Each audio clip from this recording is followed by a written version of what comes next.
Muy buenas noches con todos, bienvenidos. Mi nombre es Horacio Urteaga y en esta clase del Anticristo vamos a ver la segunda parte para resolver dudas o dudas que pueden ir surgiendo en el transcurso de nuestro entendimiento del Anticristo.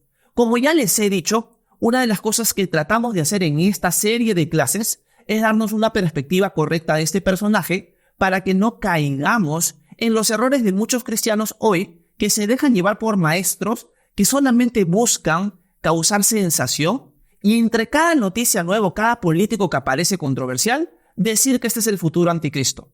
Y así desvían nuestra atención de las cosas más importantes. Y en cierto sentido, la persona más importante a la cual nuestros ojos tienen que estar bien puestos es la persona de Jesús.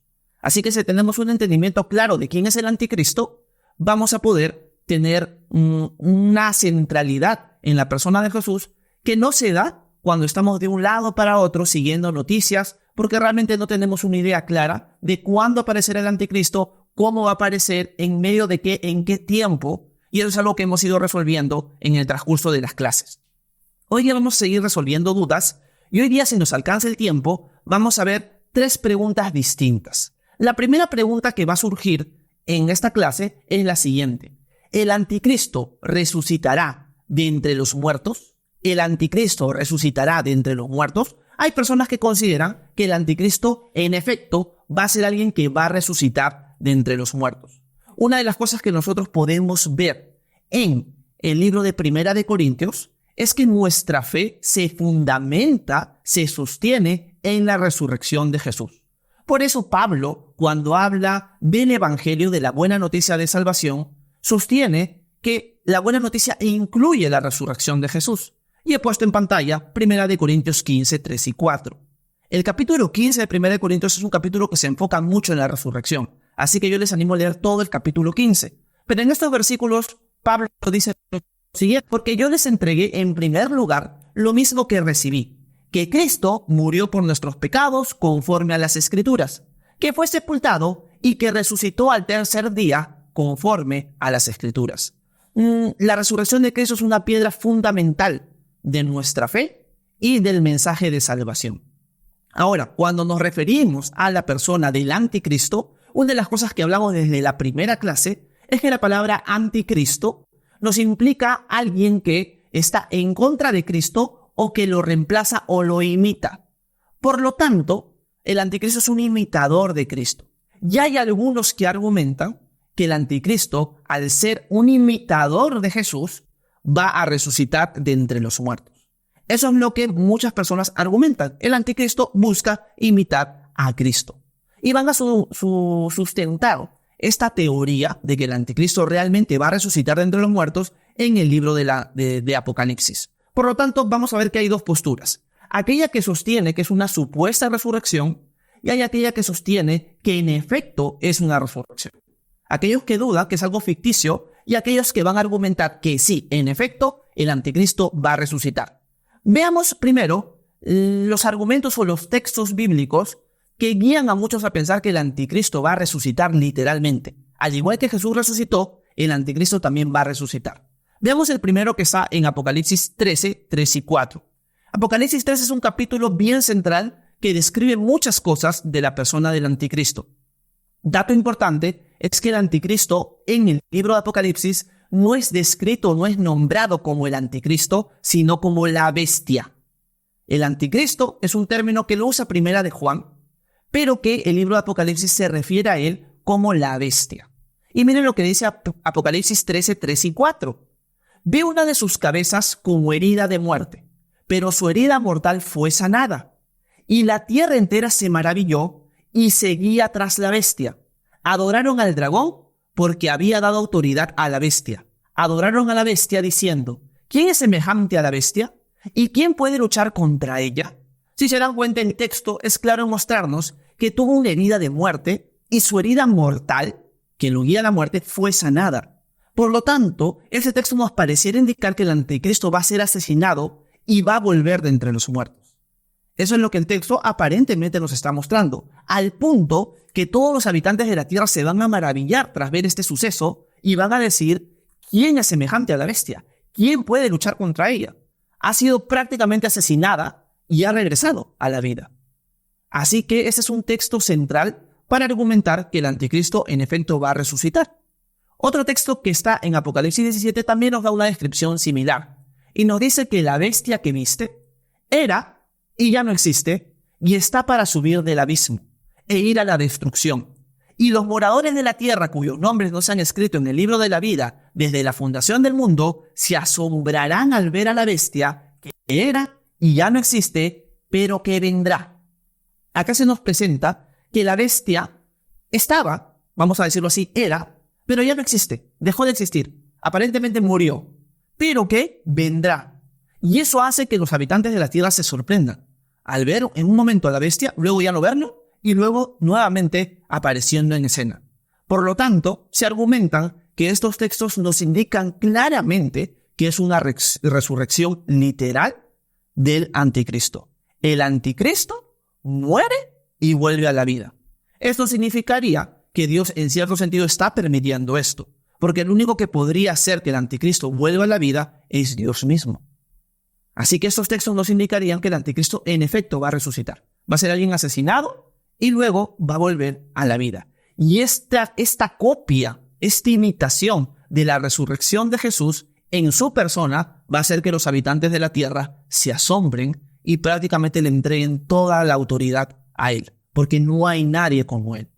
Así que en estos textos se basan muchos para argumentar esta verdad. Sí, el anticristo va a resucitar literalmente tal cual. Bueno, veamos ahora los opositores, los que dicen que el anticristo sí va a resucitar, pero de una manera ficticia, de una manera supuesta. Va a ser una imitación, va a ser algo fingido, pero que al mundo lo va a hacer creer o le va a hacer creer que en efecto ha resucitado. ¿Cuáles son esos textos que podemos ver? Primero, centrémonos en Hechos capítulo 26, 8. En Hechos 26, 8 se nos dice lo siguiente: ¿por qué se considera increíble entre ustedes que Dios resucite a los muertos? El apóstol Pablo está hablando con los religiosos de la época y está hablando, si no me equivoco, con el Sanedrín y con los saduceos. Y una de las cosas que Pablo está hablando en este capítulo es que ¿cómo les parece increíble que Dios resucite a los muertos? También da esta misma pregunta y esta misma conversación, estoy en duda, ahorita el contexto del capítulo, a Festo y a los demás líderes judíos y gentiles que estaban delante de él porque Pablo estaba preso. Creo que ese es el contexto adecuado. Y Pablo dice, el único que puede resucitar a Dios de entre los muertos, el único que puede resucitar a alguien de entre los muertos es Dios. Así que esta sería la primera base. Dios es el único que resucita de entre los muertos. Por lo tanto, sería inconsistente pensar que Dios le va a permitir al anticristo volver a la vida. No tiene mucho sentido, si es alguien contrario a Dios. ¿Por qué va a permitir eso? Segunda Tesalonicenses 2, 9 y 10 nos da algunos detalles más. Nos dice, hablando del anticristo, el apóstol Pablo, que la venida del impío será conforme a la actividad de Satanás, con todo poder y señales y prodigios mentirosos, y con todo engaño de iniquidad para los que se pierden, porque no recibieron el amor de la verdad para ser salvos. Si se dan cuenta, cuando Pablo describe al anticristo, dice que va a venir con todo poder y señales y prodigios mentirosos. No dice reales. Por lo tanto, los que leen este pasaje van a decir, ¿ves? Aquí se nos muestra de que las señales que hace el anticristo, y en este caso su resurrección, es una resurrección mentirosa. Realmente no ha resucitado de entre los muertos. Eso es lo que nos van a decir muchos con este texto. Y por último, quiero leerles un pasaje que es una interpretación. Este pasaje no es claro en mostrarnos que se está refiriendo al anticristo, pero muchas personas cuando leen al profeta Zacarías interpretan que esta sección se refiere al anticristo y a su resurrección. Veamos el texto. Miren lo que dice Dios en cierto sentido en la parte final del capítulo 11 de Zacarías. Dice, porque yo voy a levantar en la tierra a un pastor que no se preocupará de la que perece, ni buscará a la descarriada, ni curará a la herida, ni sustentará a la fuerte, sino que comerá la carne de la engordada y arrancará sus pezuñas. Ay del pastor inútil que abandone el rebaño. Caiga la espada sobre su brazo y sobre su ojo derecho. Su brazo se secará por completo y su ojo derecho totalmente se oscurecerá. Este es un pasaje que habla de que Dios va a levantar en un futuro un pastor del rebaño de Israel que no va a tener amor por el rebaño, sino que va a buscar destruirlos, un pastor inútil. Pero cuando Dios está describiendo a este pastor inútil, una de las cosas que dice es que va a caer juicio sobre él, y en la parte que es subrayado de amarillo nos dice, su brazo se secará por completo y su ojo derecho totalmente se oscurecerá. Algunos interpretan este texto como que el anticristo, en su imitación de la resurrección de Jesús, porque él aparentemente va a resucitar, sí, va a volver a la vida, pero no va a volver al 100%. ¿En qué sentido? En que va a venir dañado. Sí, va a poder sobrevivir o resucitar, pero no va a estar en su estado 100% sano, sino va a tener, por así decirlo, como dice acá, el ojo derecho cegado y su brazo también dañado. Por lo tanto, va a ser una resurrección que va a dar vergüenza con respecto a la resurrección de Jesús. Hay algunos que interpretan este texto de esa manera. Por lo tanto, hay aquellos que consideran de que el anticristo va a aparentar la resurrección y hay aquellos que piensan que en efecto va a resucitar. Personalmente, yo considero de que sí va a ser una resurrección de entre los muertos. Que al igual que Jesús, el anticristo va a volver a la vida, pero de una manera distinta. ¿En qué manera distinta? Jesús ha resucitado con cuerpo glorificado. En cambio, el anticristo va a resucitar al estilo Lázaro, por ejemplo. Lázaro murió, Jesús lo resucitó, pero no es la misma resurrección que la que tuvo Jesús. Jesús resucitó con un cuerpo glorificado para no volver a morir. Lázaro resucitó para volver a morir. Se podría usar la frase resucitación quizás, pero son resurrecciones distintas. Pienso yo, me puedo equivocar, de que el anticristo va a ser alguien que en efecto va a resucitar. ¿Esto significaría que Dios lo está permitiendo? Considero que sí. Porque en 2 Tesalonicenses capítulo 2, una de las cosas que Pablo deja claro es que Dios va a entregar al mundo que lo rechazó a ser engañados. Si ustedes leen 2 Tesalonicenses capítulo 2, Pablo va a dejar muy claro eso.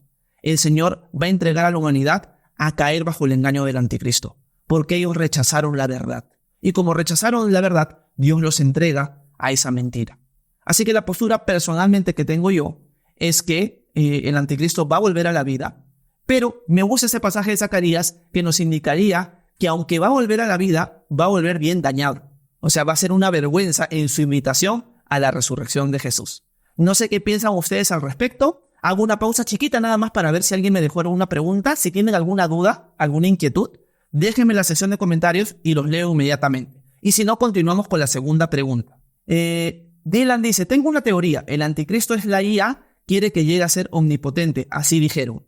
Ok, bueno, una de las cosas que nosotros hemos ido viendo, Dylan, en el transcurso de estas clases, es que el anticristo es una persona literal. No puede ser una inteligencia artificial. Quizás va a tener ayuda de inteligencia artificial, pero no necesariamente va a ser una inteligencia artificial, sino una persona. El pastor Julio dice, creo que solo será una imitación su resurrección. Apocalipsis 19 será lanzado vivo al lago de fuego.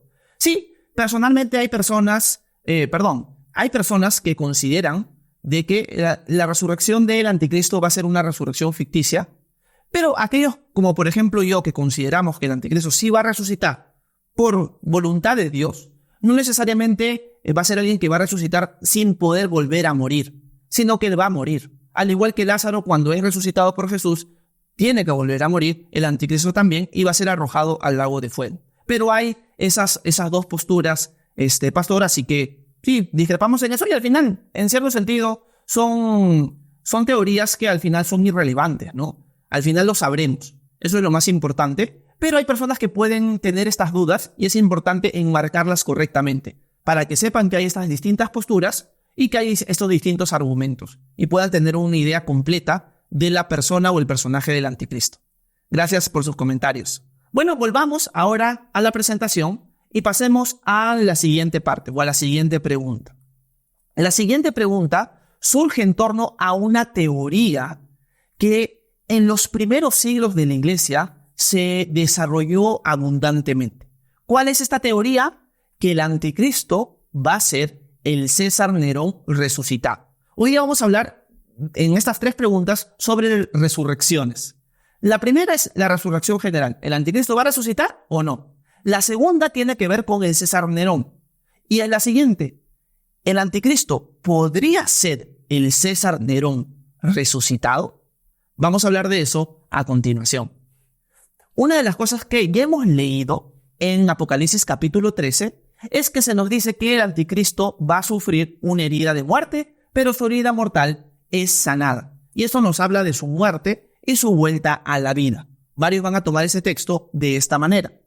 Y aunque hay muchos cristianos a través de la historia que interpretan a Nerón como el cumplimiento de las profecías del anticristo, hay aquellos que tienen la teoría de que el anticristo futuro será el César Nerón resucitado o reencarnado. Hay algunos que discrepan con eso, pero tienen esta teoría. Esta teoría es conocida como Nerón Redivivus. Vamos a ver si tienen buenos argumentos o no.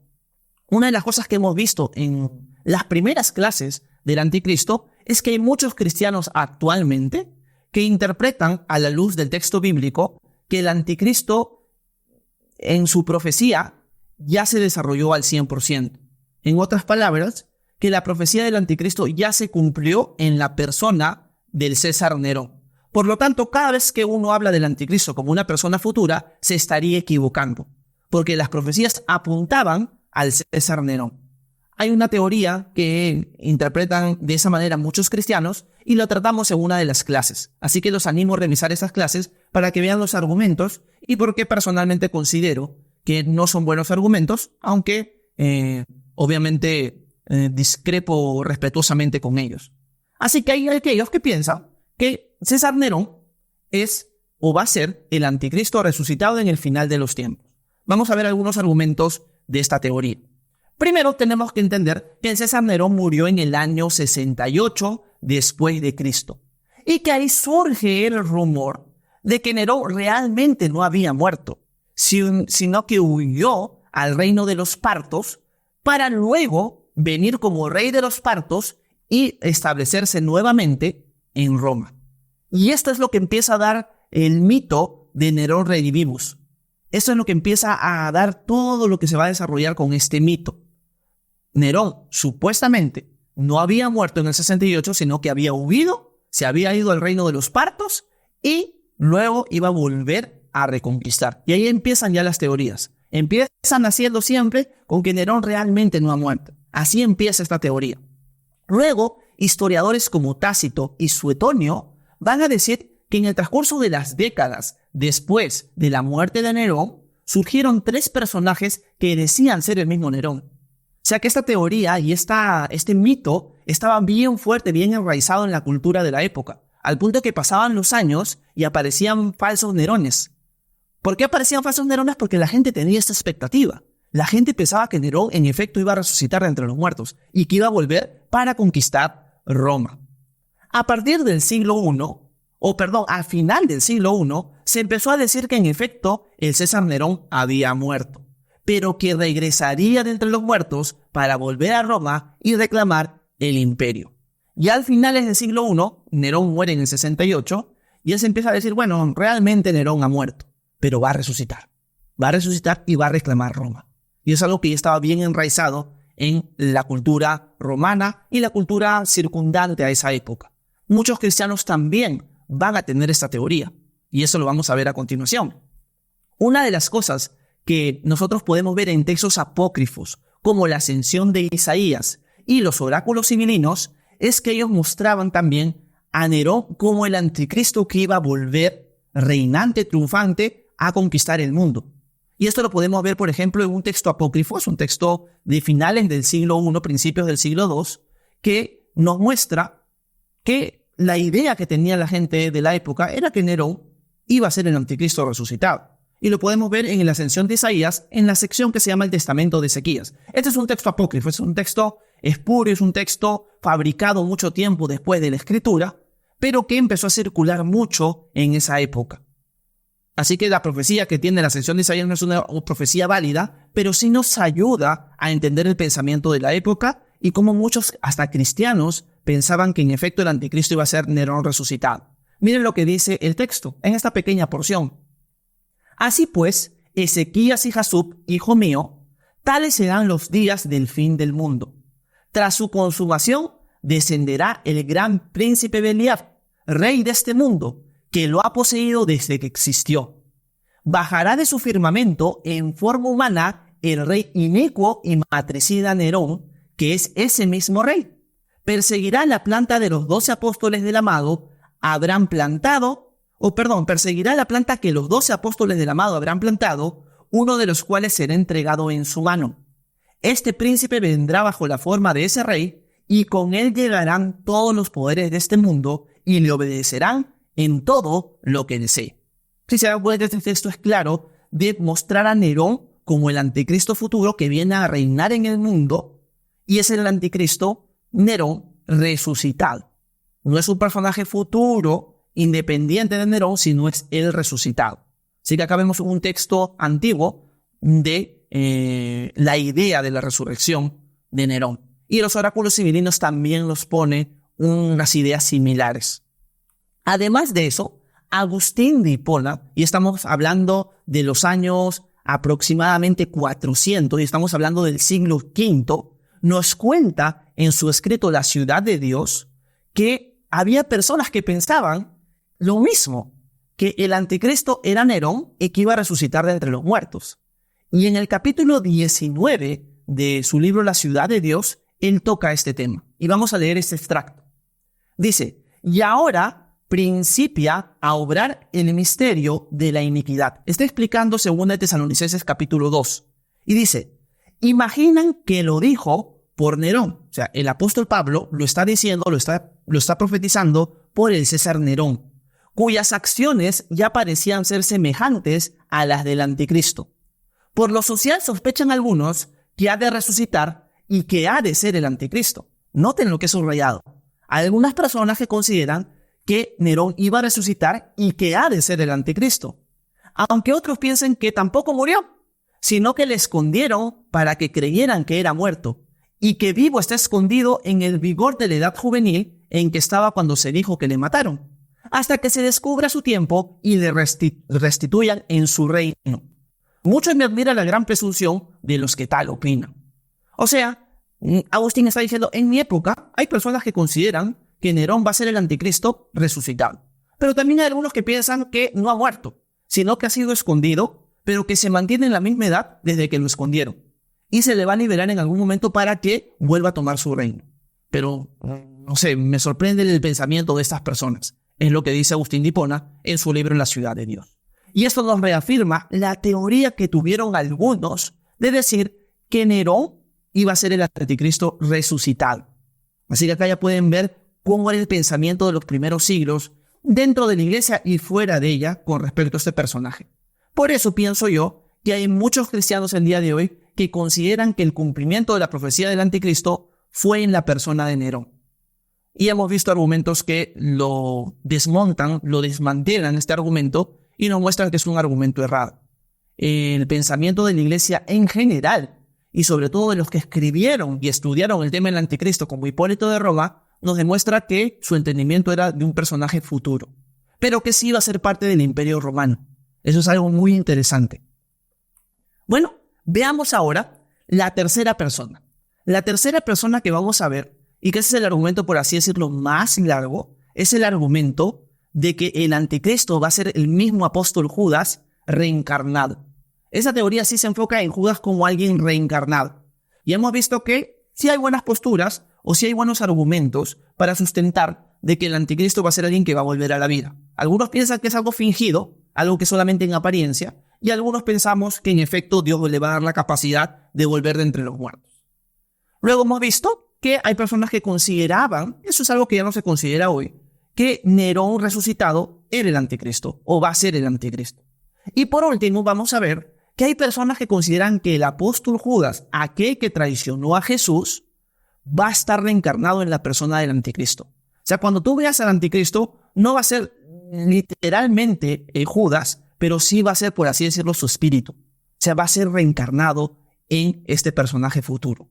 Así que vamos a ver sus argumentos y vamos a tratar de poder discernir qué tan fuertes son, y de ahí también los quiero leer a ver qué opinan. Una teoría sobre la verdadera identidad del anticristo dice que es la reencarnación de Judas Iscariote. Algunos van aún más allá y afirman que Judas era un demonio o el mismo diablo encarnado. Para apoyar esta idea se suelen dar los siguientes argumentos. Veamos 6 argumentos que consolidan esta postura. Primero, el primer argumento es que el anticristo está relacionado con la nación de Israel. El primer argumento que se va a fundamentar o sustentar la idea de que el anticristo será Judas reencarnado es usando el Salmo 55. El Salmo 55 es un salmo que va a mostrar a la nación de Israel pasando un periodo de tribulación, pasando un periodo de dolor, de angustia. Cuando la nación de Israel está pasando esto, hay algún momento en el texto que se nos enfoca a un individuo. Y este individuo, van a interpretar muchos, es Judas, pero también apunta a que Judas va a ser el anticristo futuro, porque está ubicado dentro del contexto que es Israel en la tribulación, Israel en el periodo final de la historia. Así que vamos a leer primero 2 versículos, el 20 y el 21, que hablan acerca de este personaje. Dice: aquel ha extendido sus manos contra los que estaban en paz con él, ha violado su pacto. Las palabras de su boca eran más blandas que la mantequilla, pero en su corazón había guerra. Más suaves que el aceite eran sus palabras, sin embargo, eran espadas desnudas. Una de las cosas que este texto nos muestra es que el anticristo va a hacer un pacto con la nación de Israel, pero que aparentemente en sus palabras eran de bondad, eran de paz, pero en el fondo en su corazón había guerra, había maldad. Este pacto van a relacionarlo mucho con el pacto que se hace en la profecía de las 70 semanas de Daniel, que está en el capítulo 9 de Daniel.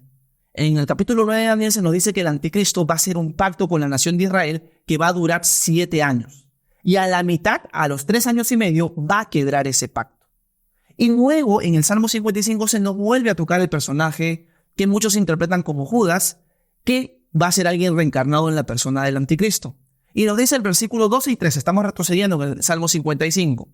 Porque no es un enemigo el que me reprocha. Si así fuera, podría soportarlo.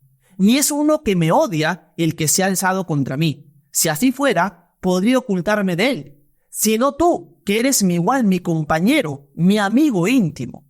Y ahí es como que la nación de Israel o Dios están hablando de la persona de Judas, que era alguien muy cercano, pero que al final demostró su verdadero rostro. Así que algunos van a utilizar este salmo para decir que este personaje traidor es la persona de Judas, pero que también apunta a su reaparición en el tiempo final. Y así como Judas se quitó la máscara luego de estar 3 años y medio con Jesús, el anticristo, luego de hacer un pacto con Israel, después de 3 años y medio, lo va a quebrar. Y esa es la similitud que van a ver entre uno y otro. Y van a utilizar el Salmo 55 para fundamentarlo.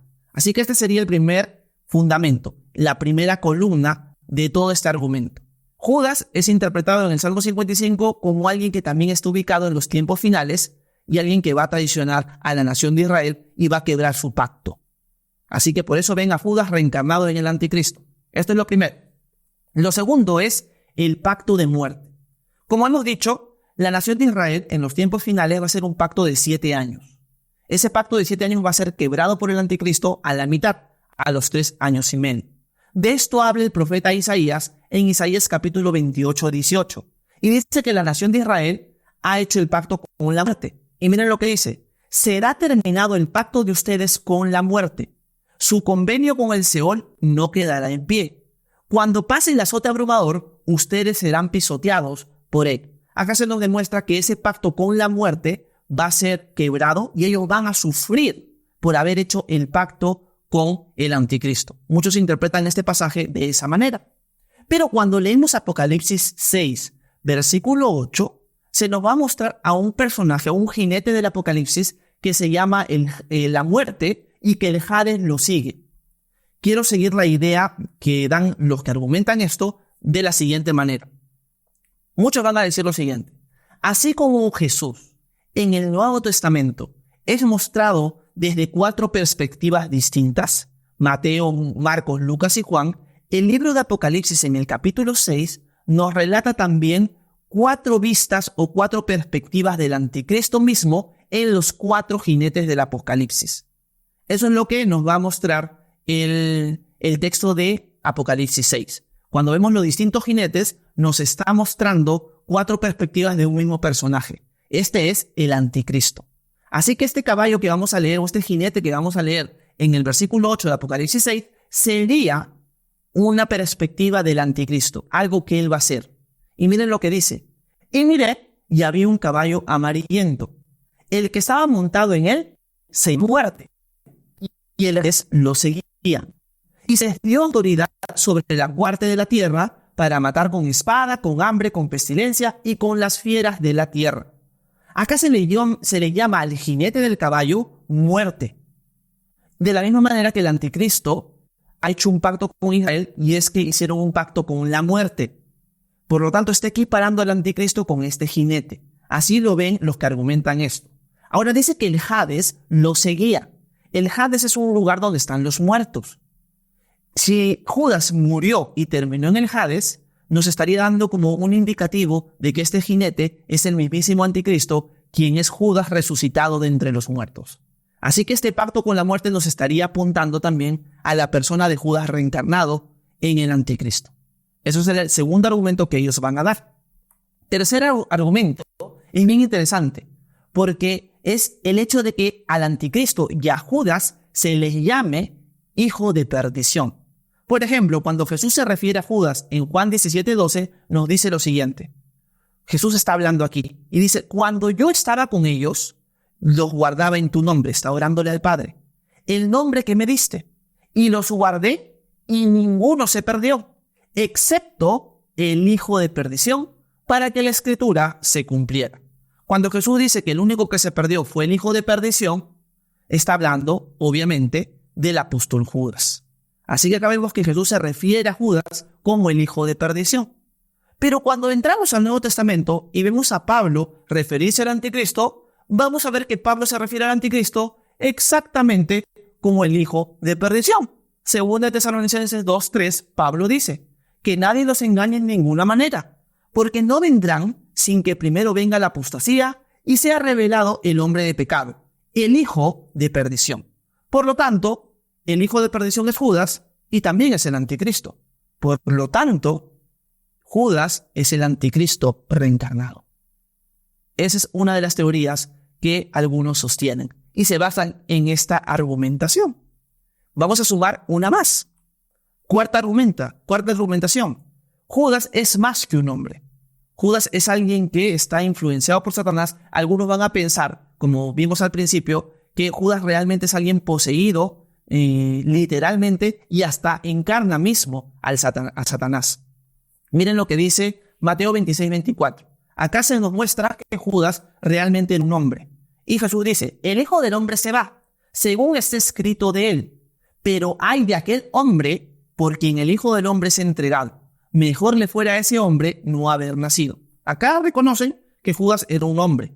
Pero luego Jesús también nos dice en Juan 6, obviamente este es un texto anterior al de Mateo 26, donde le llama a Judas diablo. Y Jesús le respondió, ¿no los escogí yo a ustedes, los 12, y sin embargo uno de ustedes es un diablo? Los que argumentan que Judas es el anticristo reencarnado, una de las cosas que van a decir es que la única descripción como diablo que hay en la Escritura y en el Nuevo Testamento es para Satanás. Por lo tanto, cuando Jesús está diciendo que Judas es un diablo, le está equiparando al igual que Satanás. Por lo tanto, es una persona endemoniada o es el mismísimo Satanás encarnado. Así que muchos van a argumentar que estas similitudes implican que el anticristo futuro es Judas mismo. Van a utilizar esta argumentación. Veamos la quinta. Acá es una también que es muy interesante, que a mí me parece bien argumentada. Cuando nosotros vemos la persona de la bestia, que es el anticristo, en el libro de Apocalipsis, vemos que él sube del abismo. El abismo es un lugar donde están demonios atormentados, es un lugar demoníaco, donde en cierto sentido Dios ha encarcelado a algunos demonios. Y el anticristo va a surgir de ahí, se nos dice. Versículo 7 del capítulo 11. Cuando hayan terminado de dar su testimonio, está hablando de los dos testigos, la bestia que sube del abismo, hablando del anticristo, hará guerra contra ellos, los vencerá y los matará. La pregunta del millón es, si el anticristo es una persona que no es alguien que ha resucitado de entre los muertos, en el comienzo de su aparición, ¿por qué está subiendo del abismo? O sea, hay algunas personas que piensan que el anticristo va a ser un líder político que quizás ya nació y que ahorita ya está en su adultez y en algún momento se va a revelar. Algunas personas que piensan eso. Pero la pregunta es, ¿cómo es posible que el anticristo surja del abismo si no ha muerto antes? Este texto nos presenta que el anticristo, cuando va a atacar a los dos testigos, es alguien que va a subir del abismo. Y ellos van a decir, para que haya subido del abismo, significa que ha muerto. Por lo tanto, Judas es alguien que estaba en el abismo, porque es alguien que traicionó a Jesús. Y es el peor pecado que hay. Por lo tanto, la bestia es realmente Judas. Y esto lo confirma Pedro cuando está hablando en el libro de los Hechos para reemplazar a Judas con Matías, diciendo lo siguiente. Después de orar dijeron, tú, Señor, que conoces el corazón de todos, muéstranos a cuál de estos dos has escogido para ocupar este ministerio y apostolado, del cual Judas se desvió para irse al lugar que le correspondía. El único momento donde se nos muestra que alguien se va a ir a un lugar que le corresponde es con respecto a Judas. Es en el libro de los Hechos cuando se toca acerca de su apostolado. Va a ser reemplazado. Había una discusión entre si era Matías u otro discípulo, y cuando se refieren a Judas, era que él iba a traicionar a Jesús y que iba a irse a un lugar que le correspondía. Ese lugar es el abismo. Por lo tanto, si Judas está en el abismo, el anticristo que viene del abismo, la bestia, es Judas reencarnado. Ese es el anticristo. Y este es el quinto argumento. Sexto argumento. La bestia era, ya no existe, pero vendrá. Cuando hablamos del anticristo, cuando hablamos de la bestia, cuando hablamos del hijo de perdición, del hombre de pecado, una de las cosas que vemos es que, como vimos en la primera pregunta de la resurrección del anticristo, es alguien que ha estado, es alguien que ya no estuvo, y es alguien que volverá. Y que esto va a ser algo llamativo y que va a sorprender a las personas. Y esto lo vimos en Apocalipsis 17:8, y hemos leído este texto. Algunos van a decir, el anticristo es alguien que fue, es alguien que ya no está, y es alguien que volverá. Judas fue alguien que ya fue. Es alguien que en este momento no está, pero es alguien que volverá, que va a surgir del abismo. Por lo tanto, este texto se está refiriendo a Judas, porque Judas fue alguien que estuvo en su tiempo, pero ya no está muerto. Pero es alguien que va a volver de entre los muertos. El anticristo va a ser Judas reencarnado. Y esa es la conclusión a la que llegan luego de ver este argumento. Y el versículo 11 del capítulo 17 también nos dice, y la bestia que era y ya no existe es el octavo rey y es uno de los 7 y va a la destrucción. Por lo tanto, está bien llamarlo hijo de perdición, porque va a terminar en la destrucción. Y ese es el argumento que presentan muchos para concluir de que el anticristo es Judas reencarnado. Personalmente, y esto lo vamos a leer a continuación, discrepo con esa postura. Tiene varias cosas interesantes, como por ejemplo que los dos son los únicos llamados hijos de perdición. Jesús llama a Judas hijo de perdición, el anticristo es llamado por Pablo hijo de perdición, y así hay varios argumentos similares que son únicos en su comparación. Pero el texto se puede interpretar de otra manera. Por lo tanto, pensar de que es Judas reencarnado ya es una exageración. A lo mucho se puede interpretar que Judas es un tipo del anticristo. Pero ya ir al punto de que Judas va a ser el anticristo reencarnado o viceversa es una idea equivocada. Primero porque la reencarnación no es una enseñanza bíblica. Así que no tendría sentido. Podría caber mejor que es Judas resucitado para tal caso. Pero discrepo con esa postura porque los textos se pueden interpretar de otras maneras. No necesariamente se concluye que realmente va a ser Judas reencarnado el anticristo. Pero hay personas que consideran que esta es una postura válida y que la van a sostener a capa y espada y van a decir, no, el anticristo va a ser Judas. El anticristo es la reencarnación de Judas. Eso es lo que van a decir. Así que estos son los argumentos que quería presentarlos para que ustedes tengan una idea amplia de lo que muchas personas piensan y en qué se sustentan para pensar estas teorías. Como ya les he dicho en cada clase del anticristo, cuando nosotros estamos viendo todo esto, primero tenemos que tener la humildad de decir que nos podemos equivocar.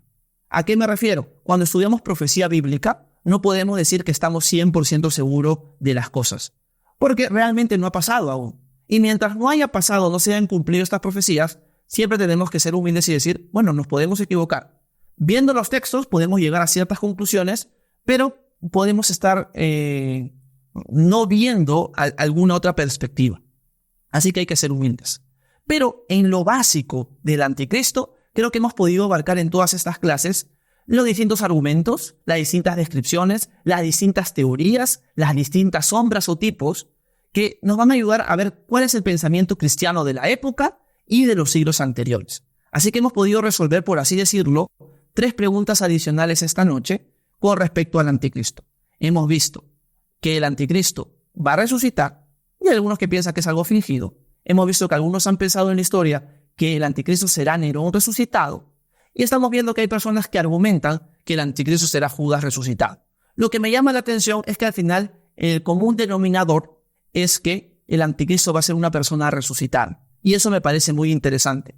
Así que si algo quieren rescatar de todo lo que hemos visto hoy, que se quede bien grabado, es que lo más probable es que el anticristo va a ser alguien que va a morir, va a tener una herida de muerte y va a resucitar. Así que es un detalle del anticristo que es muy interesante y que quizás, si nosotros no estamos en ese tiempo y alguien ve esta enseñanza en esa época, pueda saber que la Biblia hablaba acerca de eso. Y que lo que ha pasado en este momento en la historia, si lo estás viendo, es algo que ya estaba profetizado miles de años antes. Así que esta es la forma que quería concluir. Obviamente la última presentación es algo que ya les narré, que la reencarnación no es una enseñanza bíblica y que Judas entra más bien como tipo del anticristo, pero quiero leerlos en los comentarios a ver sus opiniones. ¿Qué piensan al respecto de estas 3 preguntas que hemos resuelto y cuáles son sus teorías? Si se animan, por favor, déjenmelo saber en los comentarios para leerlos en este momento. Yair Sosa dice, pero Jesús, hablando del anticristo, dice que vendrá otro en su propio nombre y a él le creerán. Excelente, Yair. Una de las cosas que Yair está mostrando es que el anticristo, según Jesús, es otra persona que va a venir en su propio nombre. Si Jesús hubiera sabido que Judas iba a ser el anticristo, hubiera dado una indicación o una frase distinta a la que él dice en lo que comenta Yair, ¿no? Así que sí, yo discrepo con la postura de que Judas, ¿no? Yo creo que eso es algo ya muy fantasioso, pero es algo que algunos sostienen y por eso quería dejarlo claro. Cuando se usa ese versículo que tú has puesto en los comentarios, Yair, con respecto al anticristo, una de las cosas que muchos dicen es que el anticristo va a ser judío. Porque Jesús dice, a mí no me reciben, pero cuando venga otro en su propio nombre, a él sí recibirán.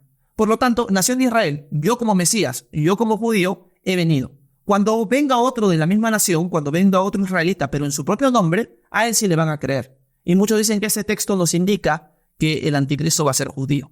Ok, Edgar dice, yo también creía que iba a ser Judas. Ah, mira, qué interesante. No sabía eso, Edgar. Personalmente discrepo con esa postura de Edgar, pero ahora ya puedes ver más o menos lo amplio que es el entendimiento de la resurrección del anticristo con distintos argumentos. Yair Sosa dice, Efraín el sirio habla de que el anticristo puede ser que sea de la tribu de Dan. Sí, Yair, nosotros hemos tocado acerca de Efraín el sirio en la serie que hice sobre el rapto de la iglesia. Personalmente sostengo la teoría o la doctrina del rapto de la iglesia, y en una de las clases finales que di sobre el rapto en los padres de la iglesia, vimos acerca de Efraín el sirio. Y Efraín el sirio, en efecto, como dices Yair, es alguien que piensa que va a ser de la tribu de Dan. Es más, aunque yo no estoy 100% seguro, no recuerdo exactamente en este momento si Efraín el sirio dice que es de la tribu de Dan, pero alguien que sí estoy seguro que lo dice es Hipólito de Roma y también Ireneo de Lyon. Ellos son 2 padres de la iglesia que argumentan que el anticristo va a ser de la tribu de Dan. Y el pensamiento de los padres de la iglesia era que el anticristo iba a ser judío. Ellos lo tenían bien claro en ese sentido. Eunice dice, pero interesante eso, nunca había escuchado eso de Judas. Sí, yo también es una postura que he escuchado hace poco y que he visto los argumentos hace poco. Germain Zabaleta dice, ¿qué opinas sobre el amilenialismo? Ok, Germain, el amilenialismo es una postura que considera que el milenio como tal no es literal, sino que es espiritual. El milenio no existe. El milenio, como nosotros lo vemos en el libro de Apocalipsis, es un lenguaje simbólico al que se refiere, no es literal. Por lo tanto, cuando nosotros leemos en el libro de Apocalipsis, en los capítulos finales, que se nos dice 1000 años, está hablando con un término simbólico. Personalmente, Germain, discrepo con esa postura. Para mí, el libro de Apocalipsis, al leerlo del capítulo 1 hasta el capítulo final, una de las cosas que veo es que cuando quiere mostrar algo simbólico, te va a explicar que es simbólico. No te lo va a dejar a dudas. Va a mostrar cosas literales y cosas simbólicas. Y el contexto mismo te va a ayudar a darte cuenta cuándo es simbólico y cuándo es literal. Por lo tanto, cuando nosotros llegamos a los capítulos finales, si no me equivoco es el 21, y vemos el tema del milenio, está hablando de una numerología literal, no está hablando de una numerología simbólica. Esa es la postura que yo tengo, y no solo yo la tengo, sino la tenemos muchos cristianos el día de hoy, y además, cristianos que eran discípulos de los discípulos del apóstol Juan, creían exactamente lo mismo. Por ejemplo, Juan tuvo un discípulo que se llamó Policarpo de Esmirna. Policarpo tuvo un discípulo que se llamó Ireneo. Por lo tanto, tenemos dos generaciones, por así decirlo, desde el apóstol Juan, discipulados por ellos. Ireneo, cuando escribe en su último libro, si no me equivoco es el quinto, en una obra que se llama Contra las herejías, explica que el milenio es literal. Por lo tanto, una postura antigua de los padres de la iglesia era ver el milenio literalmente, que literalmente son 1000 años. No es algo espiritual o simbólico. Yo opino lo mismo. Edgar dice que será de la tribu de Ismael. Muchos consideran que va a ser de la tribu de Dan. Edgar. Si fuera de la tribu de Ismael, sería gentil, netamente, no sería judío. Porque Ismael es descendiente de Abraham, pero no es descendiente de Jacob. Por lo tanto, no es israelita. ¿Cómo estás, Biosenda? Buenas noches. Bueno, voy a pausar y voy a terminar la clase esta noche de esa manera. Si alguien quiere dejar alguna pregunta adicional, puede hacerlo. Pero voy a terminar la grabación de esta manera. ¿Ok? Merry dice, entonces se podría decir que se habla en alegorías. No necesariamente, Merry. El libro de Apocalipsis muestra símbolos y los interpreta, o muestra símbolos del Antiguo Testamento que tú puedes interpretar. Y en algún momento vamos a hablar un poco acerca de eso, pero voy a terminar la grabación de esta manera. Muchas gracias a los que están viendo desde YouTube y que Dios los bendiga a todos.